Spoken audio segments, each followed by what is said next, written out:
रोज एक ओवी संतांची, रोज एक ओवी संतांची.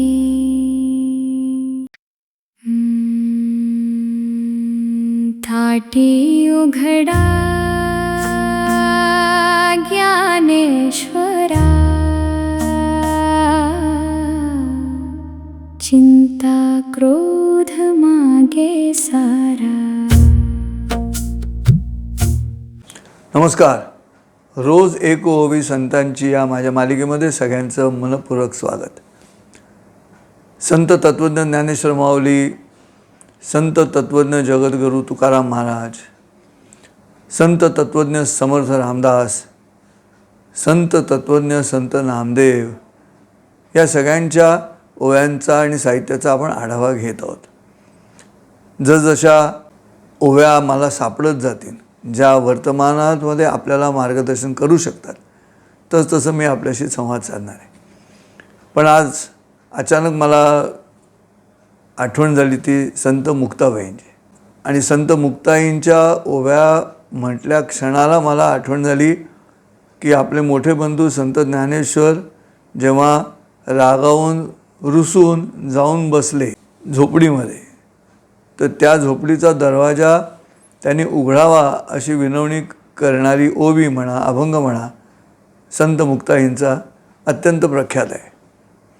धाकटी बहीण आपल्या ज्येष्ठ भावाला सांगत आहे की ताटी उघडा ज्ञानेश्वरा. मला असं वाटतं की हा बहीण भावांचा जो संदर्भ आहे तो अत्यंत महत्त्वाचा आहे.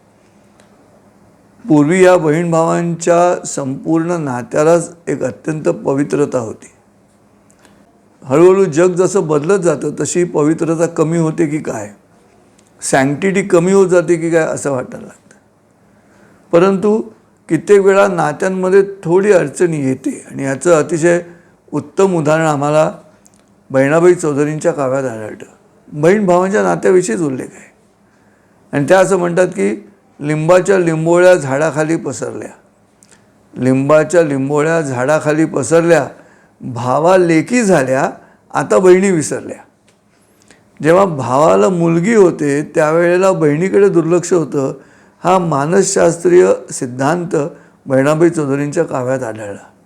आणि याचं कारण असं, त्याच रक्ताची दुसरी स्त्री त्या भावाच्या आयुष्यात आली. आई आहे आणि बहीण आहे, पण त्याला जेव्हा मुलगी होते तेव्हा तिसरी आतमध्ये येते, त्याच रक्ताची स्त्री, आणि तिथे मात्र त्याची मुलगी असल्यामुळे त्या मुलीकडे बघण्याचा दृष्टिकोन अधिक जवळचा असतो, जिव्हाळ्याचा असतो.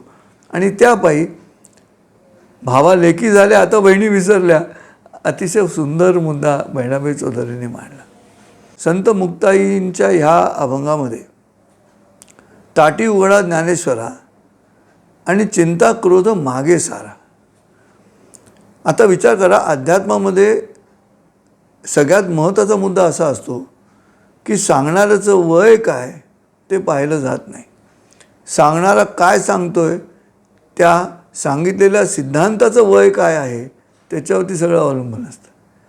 आणि त्यामुळे इथे आपल्या मोठ्या बंधूंना चिंता क्रोध मागे सारा असं जेव्हा सांगितलं जातं धाकट्या बहिणीकडनं, त्यावेळेला तो जो संत ज्ञानेश्वर ही जी कल्पना आहे, त्यात संत शब्दाबरोबर येणाऱ्या ज्या ज्या अपेक्षा आहेत त्या अपेक्षा आत्ता या क्षणाला तुम्ही जर रागावून बसत असाल तर त्या पुऱ्या होत नाहीत असं सांगायची हिंमत धाकट्या बहिणीकडे आहे.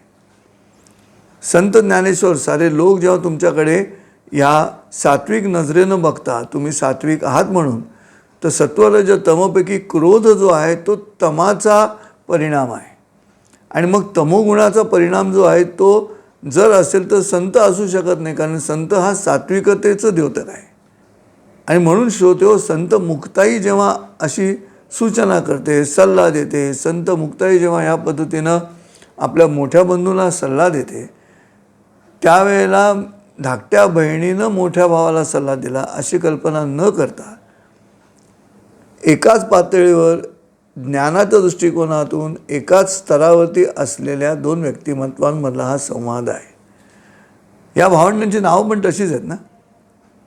त्यामुळे निवृत्ती, मग ज्ञानदेव, मग सोपान आणि मग मुक्ताबाई.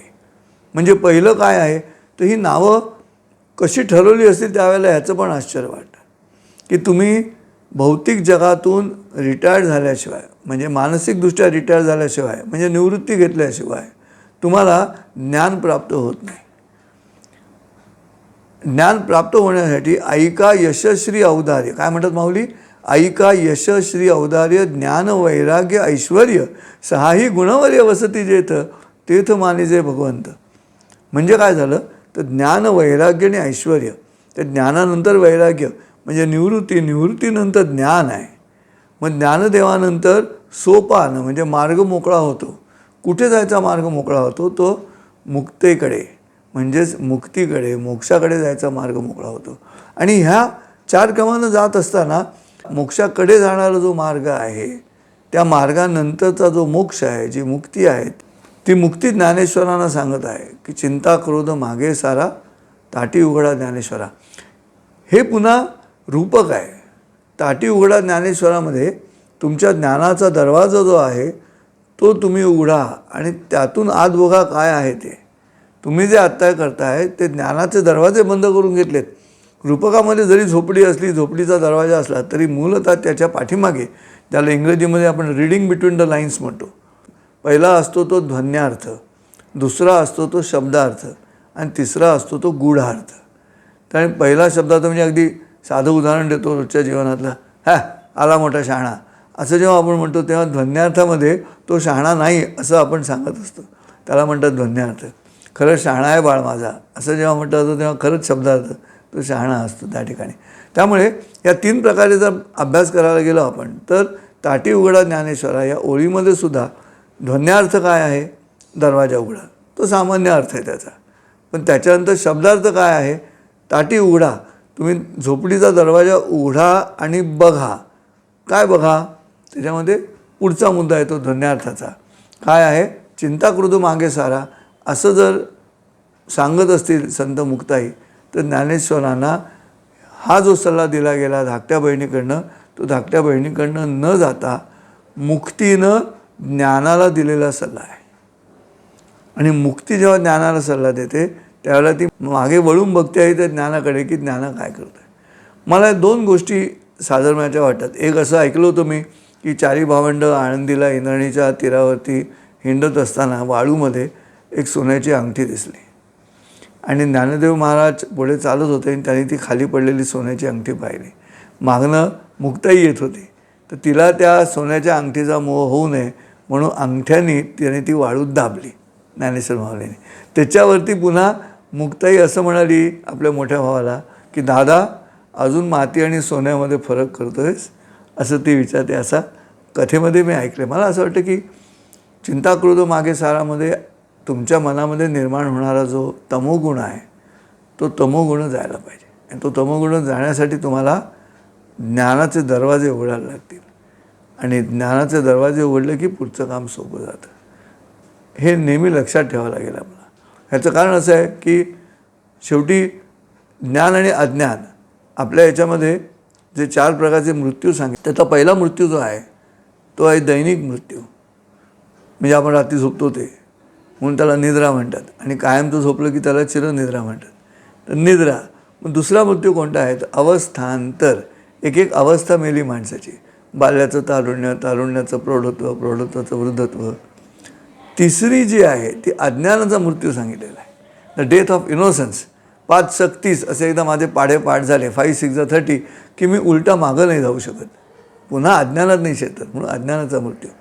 आणि चौथा मृत्यू देहाचा मृत्यू आहे तो. पण मला असं वाटतं की या ठिकाणी ताटी उघडा ज्ञानेश्वरा अशी विनवणी करत असताना चिंता क्रोध मागे सारा ताटी उघडा ज्ञानेश्वरा, यामध्ये संत ज्ञानेश्वरांना आपल्या अभिव्यक्तीच्या अनुषंगानं पुनर्विचार करायला लावून ही प्रक्रिया, ही 4 भावंडं बहुधा एकमेकांना सांभाळून घेत असावीत. आणि त्यामुळे हे नातं किती अलौकिक आहे याचा विचार मनामध्ये आला की आश्चर्यच वाटत राहतं की कसं घडलं असेल. त्यावेळेला जेव्हा समाजाने वाईट टाकलं आणि समाजाने वाईट टाकलं म्हणून राग आला, की मुद्दा असा आहे, वडिलांनी संन्यासाश्रमानंतर पुन्हा गृहस्थाश्रम घेतल्यानंतर संन्यासाची मुलं म्हणून आमच्या वाट्याला असं दुर्दैव काय यावं, ह्या क्रोधापायी त्यांनी स्वतःला बंद करून घेतले. सेल्फ आयसोलेशन, स्वतःला कोंडून घेण्याची रचना आहे. त्याच्यावरती मुक्ती त्यांना सांगते, मुक्ताबाई त्यांना सांगते, मुक्ती ज्ञानाला सांगते की ज्ञानाने असं स्वतःला कोंडून घेऊ नये. ज्ञान जे आहे ते मुक्तपणे सगळीकडे पसरलं पाहिजे. श्रोतेहो, एक 2-2 तासाचे हे विषय आहेत जिथे तुम्हाला प्रवचनाच्या माध्यमातून हा मुद्दा आपल्या व्यक्तिगत जीवनात कसा आणता येईल. तर मला असं वाटतं की तुम्ही शब्दार्थ घ्या. आता आम्ही शब्दार्थ घ्यावा आणि मोकळं व्हावं. शब्दार्थ असा आहे, चिंता क्रोध मागे सारा. तेवढं फक्त घ्या. चिंता करू नका, आपल्या हातात नाही, आणि क्रोध करू नका. क्रोध अग्नी है, उसमें क्रोधी खुद जलता है. मी गेल्या भागात कुठच्या तरी म्हटलं बघा की क्रोधामध्ये स्वतःच हरवून जाण्यामध्ये काही अर्थ नाही. क्रोध माझ्या मालकीचा आहे की नाही, मग मला पाहिजे तेव्हा चिडणार, मी लोकांसाठी नाही चिडणार, असं मी तुम्हाला म्हटलं होतं. तसंच आहे. तेव्हा आपण कोणता अर्थ घ्यावा, आपला अर्थ घेण्याचा जो मार्ग आहे तो किती ताकदीचा आहे याच्यावरती सगळं अवलंबून असतं. पण तरीसुद्धा मार्गदर्शक आहे तो नक्की आहे. तुम्ही गुढार्थ घेतला तरी ते मार्गदर्शक आहे, ध्वन्यार्थ घेतला तरी ते मार्गदर्शक आहे, आणि शब्दार्थ घेतला तरी ते मार्गदर्शक आहे. आपण काय करूया, मला मध्यम मार्ग घेऊया शब्दार्थाचा. ध्वन्यार्थ पण नको आणि गुढार्थ पण नको. मला एवढंच कळतं, चिंता क्रोध मागे सारा, म्हणजे ज्ञानाचे दरवाजे उघडतील, नाही का. असो, पुन्हा भेटू उद्या पहाटे 5 वाजता सकाळी नवीन ओवीसह. तोपर्यंत रामकृष्ण हरी. रोज एक ओवी संतांची, रोज एक ओवी संतांची.